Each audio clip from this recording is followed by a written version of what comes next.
If you are in the property industry or you know somebody that's an architect, a builder, a surveyor, even an estate agent, a letting agent, these people are leaving so much money on the table because if you're a property professional, you might get paid £50,000 a year. But you can make millions of pounds if you just transition your skills. I want to show you a guy called Egor. He's a Russian-born architect and he joined the Samuel Leeds Academy. And we've helped him transition into doing flips, doing hotels, but he's using his natural flair of design and architectural skills and he's making tens of thousands of pounds a month. So I think you're really going to enjoy this. Take inspiration, but also you're going to get a lot of golden nuggets and gems from this one.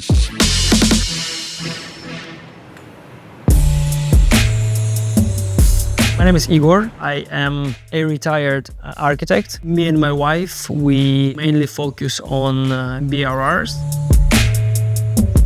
We're now in London and I'm going to now show you our latest flip project of a Victorian terraced townhouse, which is valued at £1,350,000, and once it's sold, it's going to make us £150,000 profit tax-free. I have been working in the field of architecture for more than 10 years, and I always had this desire to actually do my own projects, to become my own client, my own architect. And that's kind of how I came into property business. So we're here, we entered to our open plan kitchen living area. We're very proud of this project. The idea here was to create a family space where the whole family can hang out. The original house finished where you can see that slanted roof and everything behind my back was extended. It's very important to have kitchen as functional as possible. We really actually do care when we do our project. We think about who will use this kitchen after. We pass it on to the next owner. I'm from Russia. I grew up in Siberia, minus 30 degrees in the winter, deep snow. All we had was a football pitch, a school, and luckily an art school in my little town, which I attended when I was a kid. And that kind of laid the foundation of me becoming an architect. I think what was the most important was that feeling of being contained and always trying to find a better life for myself. This whole wall is just a kitchen storage, it's just a pantry. But we also did things like, for example, a little coffee area, so you don't have to clutter your workspace. This is where the original wall was. We actually pushed that wall half a meter or 60 centimeters back to be able to accommodate all this storage. So the townhouse in London, that was purchased for 785. In total, the costs on this project were about 1.2 million. We are now selling the house for 1.35. So we are making about 150,000 profit, obviously minus the estate agent commission. If we just take a minute to let this sink in and look at the figures, I mean, this one property, if he flips it, will make £150,000 conservatively. I think more like £200,000. But most people will spend literally 4 or 5 years working a job to make that kind of money.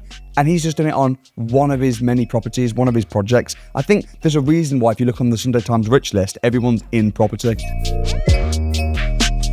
When you submit an application to the council, normally they would send out letters to the neighbors, inviting the neighbors to comment on your planning application. The neighbor on this side actually complained and he requested an amendment to the planning, to the design that we submitted. One of their arguments was, well, the wall that tall would overshadow their property. So we actually had to accommodate it and we had to lower this wall about 30 centimeters or 40 centimeters compared to that wall. You don't really notice it here because it stays hidden behind the cabinet. You can see that that wall over there is actually about 4 bricks lower. And we added the loft on top. We separated the back of the house from the front of the house. And we did it on purpose because we wanted to create a space which could become a home office or a separate bedroom. And you have this amazing space with lots of natural light coming from the front window. You have huge bay windows. I think it's just amazing to sit here and create and design the next projects. We designed it ourselves, yes, completely. Me and my wife, yes, we work together. We're partners in life, we're partners in business, so we share everything, all the wins, all the losses. My wife and I, we are very similar.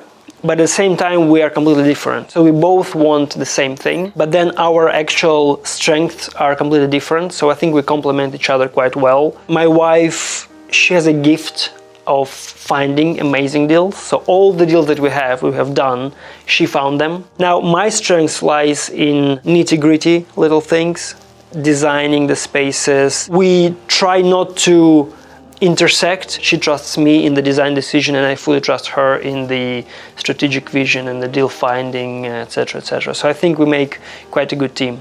Many people ask me this question, oh, how is it you work with your wife? And some people even tell me that, oh, I would never be able to work with my partner. I personally cannot relate to that because in my wife, I see a partner in life. We raise kids together, we do business together. For me, it's the best thing that could have happened, starting to work together. We actually lowered that flooring, and that allowed us to gain additional 20 centimeters of ceiling height. That bit outside did not exist when we bought the house. Inside there's a room with a shower and a toilet, so it can be used as a home office, it can be used as a guest bedroom. That has been done under permitted development. So permitted development is basically any type of works that you can do on the house without needing to ask for a consent from the council. Then this type of things can be done as a permitted development, and they actually add a huge amount of value to the house. The original staircase would start from over there in front of the entrance. We actually moved it to the other side and did it sort of spiraling.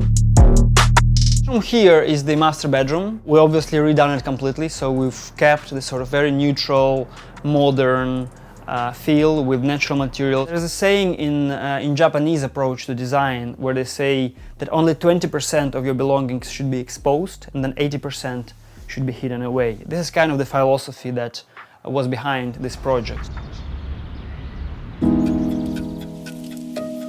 That's the house we lived in, that's the house we bought for our family, but we quickly realized that we actually needed much more space because we had a third child. When we sell it as our primary residence, we don't pay the capital gains tax, which saves us a huge amount of money. So this room here, typically it is a second bedroom, and we created this space as a walk-in closet. Storage everywhere, and you have your laundry wall where we keep the washing machine, the dryer.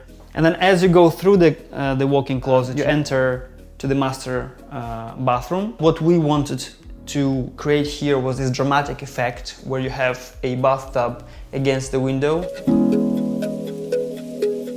Then as we go upstairs, this is the new addition. This is the new staircase that leads us to the loft bedroom. This has become children's kingdom. So the main lesson from this project is that even if you are buying a house for yourself to live in and you're investing your soul into it, you still have to think about what potential exit strategies might be in case you have to leave that house at some point. And now we're gonna go to another project of ours, which is located in the opposite side of the country. It is our hotel in Lake District, which is making us £15,000 gross per month. For me, my whole life has been a quest of proving myself. Am I good enough to go and study abroad? Am I good enough to get a master's degree in Italy? Plus now we're in the middle of this crazy war happening. Russian people being in a way stigmatized by the politics that's happening there. For me it has always been the process of, am I good enough? Am I worthy enough?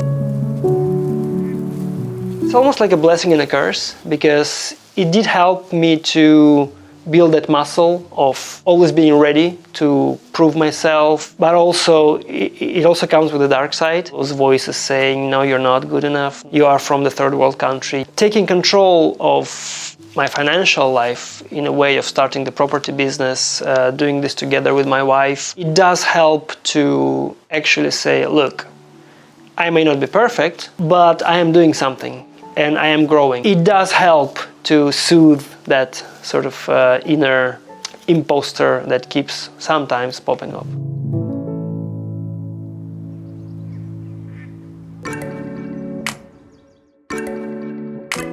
As promised, we are now in Windermere, Lake District, standing in front of the Cambridge House, which is our hotel. We've done some light refurb for it, and we have big plans to converting it and extending it further.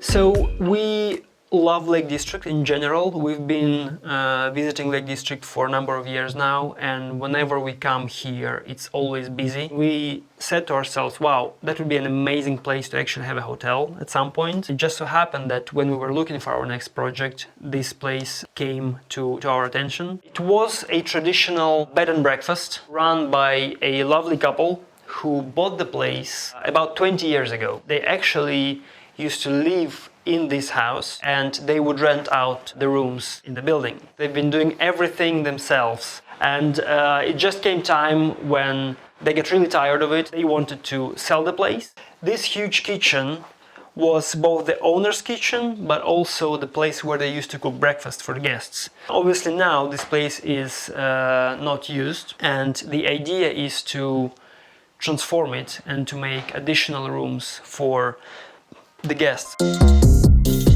We try to make every project stand out, and not just for the sake of it standing out, although it is important to be different from the competition, but also from the point of view that we know how to do it better. We know how to be in the top 1% of everything on the market. We have rooms that are double, like this one. We have triple rooms and we have a quad room. So each room has different price point, but on average we're charging about 150, 180 pounds per night. We came in with an idea where we applied this super matte, nearly black paint to walls and ceilings. We actually created a very striking, dramatic looking room which almost disappears in the darkness. The building was separate, but we bought the business, so the operating business of the hotel. The great thing about serviced accommodation, why more and more of my students are doing it, is because if you've got a tenant in a property and they're on like a regular tenancy agreement, if they don't pay the rent, it's very difficult to evict them with the renters reform bill coming in. And also, the rent isn't that good compared to what you can get in serviced accommodation. So serviced accommodation is when you rent it out on like Airbnb, Booking.com. The margins are a lot more and you have a lot more control as the property owner or landlord. This is one of my favorite bathrooms because it has this original stonework, original feature wall. So this is the actual structure of the building. Our next step would be to actually go in and modernize all the bathrooms. When we were renovating the property, there were quite a few problems that we encountered, and they're all due to the fact that the property is very old. It was built in the late 19th century. Me being a perfectionist, I wanted to repaint all the radiators. But not only repaint them from the outside, but also to repaint them from the back. We thought that it would be okay to just lift it and lean it towards us, and while one of us was holding it, the other would paint it in the back. What we did not consider was the fact that the pipes were old and not very flexible. So what ended up happening is that we snapped the radiator and we had a fountain of hot water spraying around the room, covering this whole space with boiling hot water. We had to run outside, close the main tap, remove the carpet, put it outside to dry for a few days. So sometimes perfectionism is not the best way to go. This is one of our triple rooms. We have a manager, a dedicated manager, who manages all our serviced accommodations. So this is one of the bathrooms that would probably need a little more work than others. We have this strange sliding door. For some reason there were wallpaper on the walls in the bathroom. We have this very strange black looking, almost like night sky plastic surface. We literally just had a builder this morning, so once we get the quotes we'll be able to know for sure, but so far we're anticipating anything between 30,000 to 35,000 for the whole for the whole property. So by the way, all the artwork in the building is done by my wife. I was in Geneva, I was boarding a plane, and my wife sends me a YouTube link to Samuel Leeds' video concerning BRR. And at that time, I didn't know what BRR was. I downloaded the video and I watched it as I was flying from Geneva to London. As soon as I landed, I arrived back home. The next morning, we scheduled a call with Samuel Leeds' team, and we signed up for the academy. So the academy gave me, well, first of all, it gave me the accountability. It gave me that sense of there is someone watching over you. You get the amazing network of people who are going through the same path you're going. Also people who you get inspiration from. You can see people coming from nothing and becoming financially independent. They're just normal people, same as you are. And when you see those success stories, it gives you additional motivation. It makes you sometimes a little bit angry, but good angry. You know, like if they can do it, then it means I can. We currently have 5 units in Oxford. Across all of them, they generate approximately about £20,000 turnover per month.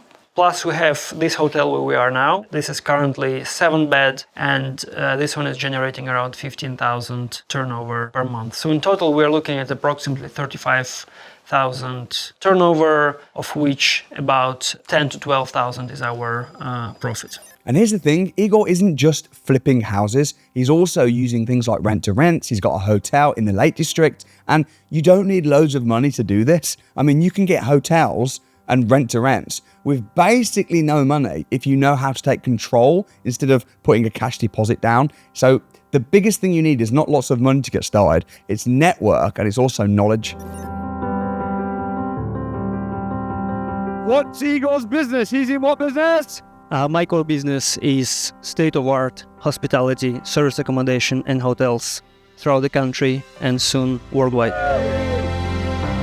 Samuel is a difficult person to give messages to, because it seems like he has a very clear vision of where he's going, and even if his vision changes 10 times a day, he's still very much like a locomotive. He just goes for it. Keep doing what you're doing. Keep inspiring people. Keep teaching people.